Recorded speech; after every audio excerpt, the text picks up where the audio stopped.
Welcome. In today's tutorial, I'll show you how to enable the option to save stories to archive on Instagram. This feature allows you to automatically save all your posted stories to a private archive, instead of them being deleted after 24 hours. Learn step by step how to activate this option and enjoy saving your favorite moments on Instagram.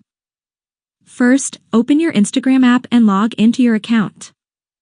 Next, tap on your profile in the bottom right corner. Once on your profile, tap on the three horizontal lines in the top right corner to open Settings. In Settings, find the Archive option and tap on it.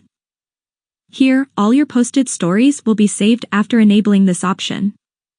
To activate it, tap on the three dots in the top right corner and then tap Settings. Finally, toggle the switch next to Save Story to Archive to enable it. That's it.